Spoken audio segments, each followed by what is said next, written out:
프론트 레버 홀딩으로 봤을 때 최고 기록은 28초? 90까지 했던 것 같아요. 너가 프론트 레버를 하면서 지금까지 가장 중요하다고 생각되는 부분이 뭐였어? 우선 보편적으로 안녕하세요, 이준명입니다. 저 이준명의 맨몸 운동 약점이 무엇인지 아시나요? 바로 프론트 레버입니다. 오늘 여러분들께 프론트 레버에 대한 짧은 팁을 몇 가지 전수해드리려 하는데, 오늘은 제가 아닌 저희 저스펀 크루 멤버 중에서 프론트 레버에 대해 일가견이 있고 가장 잘한다고 생각되는 멤버에게 그 꿀팁을 전수받으려고 합니다. 서로 소개하겠습니다. 현진아, 나와줘. 자, 자기소개 한번 짧게. 네, 전 저스펀 크루의 손견진이라고 합니다. 사실 견진이는 제 채널에서 처음 소개를 해드리는데, 사실 프롬 더 스트릿 채널에 한번 은진이랑 같이 나왔지. 맞습니다. 네, 튜터로 같이 나왔었는데 오늘 제 채널에는 처음입니다. 그래서 짧게 인사를 드렸고요. 오늘 이제 프론트 레버에 대한 꿀팁을 너가 다 알려줘야 하는데, 뭐 그중에서 첫 번째 질문을 바로 해보자면, 이제 운동 경력권, 현재 프론트 레버 홀딩이 어떻게 돼? 우선 운동 경력은 제가 시작한 지점부터 2년 반 정도 됐고요. 2년 반. 프론트 레버 홀딩으로 봤을 때 최고 기록은 28초? 90까지 했던 것 같습니다. 28초. 네, 여러분도 아시겠지만 프론트 레버 홀딩 28초면 진짜 졸라 센 겁니다. 네. 프론트 레버 A외에도 다른 기술들도 같이 연습을 하고 있는 걸 알고 있는데, 사실 오늘 프론트 레버에 대한 꿀팁이다 보니까 초보자, 중상급자 할 것 없이 이 프론트 레버에 대한 너의 짧은 생각과 이전에 해왔던 뭐 트레이닝 방식들 이런 거를 한번 천천히 물어볼 거예요. 알겠습니다. 준비됐어? 네? 자, 준비한 꿀팁 많으니까요, 영상 꼭 끝까지 시청해주시면 감사하겠습니다. 자, 그럼 이제 운동 경력도 들었고, 그리고 프론트 레버 홀딩 기록도 들었으니까 여기까지 보신 분들은 이제 친구의 꿀팁을 한번 들어봐야겠다라고 생각이 드실 겁니다. 그래서 바로 두 번째 질문을 해볼 건데, 너가 프론트 레버를 하면서 지금까지 가장 중요하다고 생각되는 부분이 뭐였어? 우선 보편적으로 프론트 레버 하면 기본적으로 이제 등 근육은 베이스로 깔려 있다고 생각을 기본 해요. 베이스. 네. 저는 그래서 등 근육은 사실 중요하다라고 말을 딱히 안 합니다. 이미 사람들이 중요한 걸 알고 있으니까. 그냥 패시브니까? 네, 맞습니다. 아, 그래서 제가 강조하는 부분은 이제 삼두입니다. 삼두. 프론트 레버에서 누르는 힘이 사실 굉장히 중요한데, 많은 분들이 이 부분을 인지하지 못하고 쉽게 놓쳐서 그냥 프론트 레버 등 운동만, 근력 운동만 하고 있는데, 저는 그래서 삼두를 강조하고 있습니다. 프론트 레버는 등은 패시브고 사실 중요한 건 삼두다. 삼두가 그러면은 중요하다고 생각했는데 누르는 힘이 있다 보니까, 그럼 이 삼두가 프론트 레버에서 차지하는 비중이 어느 정도라고 생각해요? 저는 제 체감상으로만, 제 주관적인 의견으로만 말씀드리면, 사실 홀딩에서는 딱 등이랑 삼두 한 50대 50 정도라고 느껴져요. 둘 다 반반. 근데 이거는 제 근력의 비중의 차이니까 사실 네, 정답은 아니겠죠. 나도 비슷하게 생각을 하긴 해왔는데, 사실 뭐 이전까지 프론트 레버 연습하는 사람들을 보면 플란체도 그렇고 이 편팔을 되게 어려워하잖아. 맞죠. 그래서 프론트 레버 할 때 팔이 약간 굽은 상태에서 한 거랑 완전히 피고 하는 거랑 진짜 이만큼의 차이인 것처럼 보여도 완전 천지 차이거든. 맞아요. 그러면은 나는 처음에 프론트 레버를 연습했을 때 사실 삼두의 쥐가 너무 내려서 팔이 약간 굽은 상태로 트레이닝을 한동안 해왔었거든. 그럼 이 방식에 대해서는 괜찮다고 생각해? 창의 동작으로 넘어가는 과정에서는 힘이 빠졌을 때 그래도 자세를 계속 끌고 가려면 조금 망가졌지만 지구력으로 끌고 가는 관점에서 봤을 때는 팔은 살짝 굽혀도 저는 좋다고 생각합니다. 그 과정에서는 조금 굽어도 괜찮지만 결국 최종 단계에 이르기 위해서는 언젠가는 펴야 한다는 거지. 맞죠. 그럼 너의 현재 프론트 레버 평소 루틴은 어떻게 돼? 저 요즘에는 사실 시간이 애매해서 하루를 이제 기준으로 잡으면 밀기랑 당기기를 사실 동시에 하긴 합니다. 동시에? 그럼 궁금한 게, 나는 상대적으로 당기기보다 밀기가 강점이어서 운동 메인 세트를 항상 밀기를 먼저 했었거든. 콤보 밀기를 먼저 하고 그 다음에 남은 힘으로 당기기를 했었는데, 너는 어떻게 가려고? 저는 완전 반대예요. 그러니까 저는 반대로 미는 게 약점이어서 미는 동작을 우선적으로 먼저 시행을 하고, 그 뒤에 힘이 어느 정도 빠져도 당기기가 세니까 그렇게 이제 밸런스를 맞추는 편입니다. 그러면 뭐 서로 쓰이는 근육은 다르겠지만 결국 하루에 쓸 수 있는 에너지는 한정적이잖아. 맞죠. 약점의 밀기를 건드리고 나서 너의 강점인 당기기로 넘어갔을 때 밀기 운동을 하고 넘어간 것과 안 하고 넘어간 거의 차이가 느껴져요. 모든 운동에서 그렇듯 후반부로 가면 사실 지치는 건 당연한 거잖아요. 아, 그치. 저도 근데 이 부분을 초반부터 항상 생각을 해와서 저는 애초에 볼륨을 작게 가져가질 않았어요. 아. 네. 후반부에도 내가 아무리 지쳐도 계속 회복될 수 있게 쉬는 시간을 지키면서 세트 수는 조금씩 계속 늘려가면서 아. 네, 훈련을 했던 것 같습니다. 그런 체계를 계속 잡아갔구나. 네, 맞아요. 오케이. 그러면은 프론트레버 트레이닝 방식은 네. 다른 운동에 비해서 차별점이 있거나 아니면 차별점이 있다면 어떤 식으로 가져가는 게 좋은 것 같아요? 사실 프론트 레버라는 동작은 사실 저희 정적 운동이잖아요. 맨몸 운동에서 이제 흔히 스태틱이라고 분류하는 장르인데 일단 기본적으로 프론트 레버나 뭐 플란체 이런 자세는 사실 자세 자체를 많이 하는 게 일단 1번. 저는 그 그렇게 자세를 최대한 많이 해보는 게. 네. 근데 하지만 금방 지치잖아요. 한 번에 에너지를 크게 쓰니까. 그래서 자세 연습을 하는 구간, 저는 이 구간을 1번 트라이세트로 나눠요. 트라이, 아, 시도한다. 아. 네. 쉬는 시간을 무조건 3분 이상으로 가져가요. 보통 5세트, 많으면 10세트까지 트라이를 해봐요. 그날 컨디션에 따라. 그 다음에 지치면 이제 단계를 낮추고 풀업이라든가 프론트 레버에 도움이 되는 동작들 있잖아요. 뭐 아까 3두를 강조했듯이 뭐 딥스라든가 이런 거를 같이 묶어서 슈퍼세트로 이제 그걸 트라이 다음에 이제 2번 운동. 아. 그러니까 사실 보조 운동인데 강도는 엄청 높게.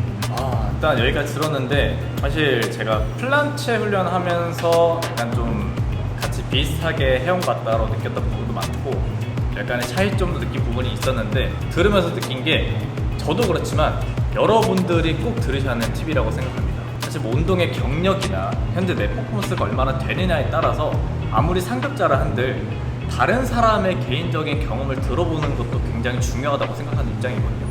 그래서 이 영상을 보시는 여러분들도 이 팁 잊지 마시고 기억해서 여러분들 훈련 루틴에 적용시켜 보시면 진짜 좋을 것 같습니다. 자, 그럼 이제 다음 질문인데 사실 뭐 나도 겪어왔던 거지만 프론트 레버를 연습하면서 뭐 초보자, 중상급자 상관없이 특정 단계에서 막혔을 때 이걸 어떻게 뚫는지 멘탈적인 세팅이라든지 아니면은 뭐 트레이닝 방법을 바꾼다든지 그런 게 있었어? 사실 멘탈 관리에서는 저는 사실 생각보다 많이 감정적인 편이에요. 아, 진짜? 그래서 F야? 네. F.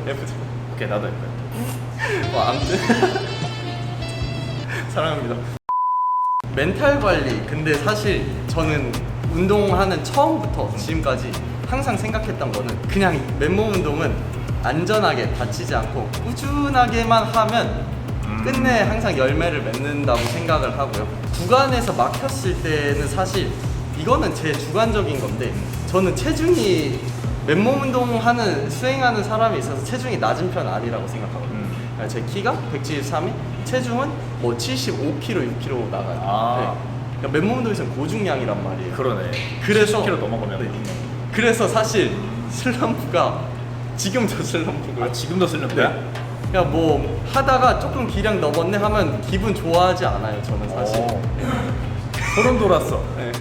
어차피 빨리 안 늘거든요. 저는. 프론트 레버 28초라는데 본인이 아직까지 슬럼프라고 생각하는 이 말을 들으니까 약간 좀 소름이 돋네요. 사실 너의 주관이 좀 듣고 싶었어. 사실 이게 정답이 없다 보니까 맞죠. 프론트 레버를 정말 잘하고 이것만 계속 파는 사람의 입장이나 이런 생각을 좀 사실 듣고 싶었거든. 그리고 이거를 사람들에게 좀 전달을 해주고 싶기도 했고. 오케이, 그럼 멘탈적인 부분에서는 그렇게 컨트롤하고 그럼 이제 실질적인 트레이닝 방식은 어떻게 하는 게 좋을까요? 저는 사실 운동을 하면서 시간을 1시간을 기준으로 잡아요. 보통 할 때 기량이 막혔다는 거는 내가 지금 이 기량에서 이만큼의 운동량을 했다라는 결과값으로 저는 생각을 하거든요. 쉬는 시간을 기량이 막혔을 때 조금씩 줄여나가요. 아, 오히려 줄여? 네. 늘리는 게 아니라? 네, 줄이고 세트를 한 번 더 치겠다. 아. 근데 초반에 하다 보면 초반에는 힘이 있으니까 자세를 온전하게 할 수 있어요. 근데 세트를 계속 치다 보면 힘은 당연히 빠지고 쉬는 시간을 줄이면 더 빨리 지치잖아요. 지치면 동작을 애매하게 나온다 그러면 한 동작 단계를 또 낮추고 또 낮추고 또 낮추고 그러다가 안 되면 이제 근력 운동으로 엮어서 같이 갑니다. 저도 운동을 사실 늦게 시작을 했거든요. 24살에 시작을 해서 지금 26이니까 남들은 나보다 더 빨리 성장할 거다라는 생각을 갖고 있었어요. 그러다 보니까 계산을 했을 때 남들보다 하루하루를 조금 더 운동 시간에서는 좀 더 전념을 해야 된다 생각을 했어요. 그래서 그렇게 쉬는 시간을 줄여가다 보면 그렇게 1주, 2주 정도 보내고 한 번 이틀에서 3일 정도 길게 한번 쉬어줍니다. 아, 조금 쉬어주고. 그렇게 쉬고 다음에 동작 트라이를 할 때 그때 이제 어떻게 하냐, 내가 할 수 있는 최고 자세로 트라이를 하고 다시 쉬는 시간 길게 늘려봐요. 아싸. 그리고 세트 수를 줄이고 한 세트 들어갈 때 조금 더 뽑아 먹는 거죠. 아하. 네, 힘은 더 생겼을 거니까 이제 제가 말한 방식으로 훈련을 하다 보면 한 시간에 세트 수가 현 시점에서 20세트를 만약에 했다고 쳐요. 크게 잡았을 때. 근데 여기서 쉬는 시간을 줄이면 한 시간에 뭐 25세트까지 할 수 있게 돼요. 그 대신 운동의 세트의 강도는 조금 낮아질 수 있어요. 왜냐면 힘을 그만큼 쓰면서 끌고 갔으니까. 그렇게 1주, 2주 보내면 몸은 상당히 지쳐 있을 거예요. 그 다음에 길게 푹 한번 쉬어주고 다음에 다시 쉬는 시간을 길게 가져가는 대신 세트 수를 줄여버려요. 그러면 조금 더 성장이 있거든요. 보통 저는 그랬어요. 그러면은 약간 요약하면은 약간 트레이닝을 좀 더 강도를 높여서 네. 총 볼륨을 높여서 에너지를 좀 부과시켜서 지치게 만들고 네. 완전 회복이 될 때까지 푹 쉬었다가 네. 더 강해진 상태에서 다시 한번 트라이를 하는 거죠. 최고 단계. 맞죠. 근데 또 안 낼 수도 있거든요. 근데 그때 멘탈 관리는 계속 하는 거예요. 아. 오늘 못했다고 내가 사실 죽는 게 아니죠. 그치. 평생- 할 기회는 많지. 네. 그러니까 다음 기회를 다시 생각하면서 내 훈련 방식에 뭐가 잘못됐나를 한 번 더 체크해보고 추가로 촬영을 하면서 운동을 하면 되게 좋아요. 계속해서 촬영하면서. 네, 피드백을 스스로도 할 수 있고 모르면 주변에 잘하시는 분들한테 물어볼 수 있잖아요. 그치. 저도 모를 때 팀원 애들 많이 물어보거든요. 영상 보여주면서. 그럼 주명 형님한테도 그랬었고 이제 실패하는 걸 추가로 겁먹지 않게, 겁먹지 말고 계속해서 난 어차피 성장할 거니까 조금씩 늘려보자, 이 마인드로 하면 될 것 같습니다. 너무 좋습니다. 사실 이렇게 멘탈적인 측면이랑 트레이닝적인 측면 두 가지를 나눠서 물어봤는데 사실 그 두 가지가 결국 같이 공존을 해야 되는 거네. 맞죠. 같이 작용을 하는 거 맞죠. 트레이닝 이어나가기 위해서는 멘탈적인 관리도 계속 필요로 하고 네. 내가 설령 오늘 훈련에 실패했을 때 이거에 대해서 어떻게 대처를 하고 생각을 해야 하는지 그것도 항상 준비가 돼 있어야 되는 것 같아요. 맞습니다. 오케이, 좋습니다. 자, 그럼 이제 마지막 질문. 본인의 개인적인 운동 목표가 어떻게 돼요?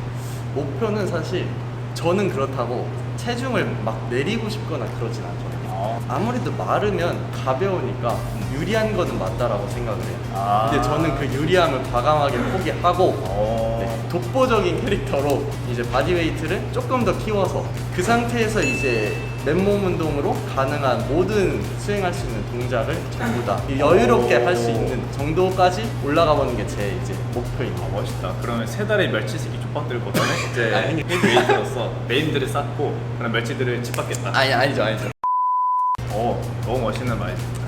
이게 굉장히 중요하다고 생각하는 게 뭐냐면 뭐 퍼포먼스 좋은 거 좋아요. 근데 사실 외적인 부분도 같이 챙기면 저는 좋다고 생각을 하거든요. 특히나 이제 저처럼 이런 SNS 활동 많이 하는 사람들은 멋있는 걸 항상 찾아요. 맞죠?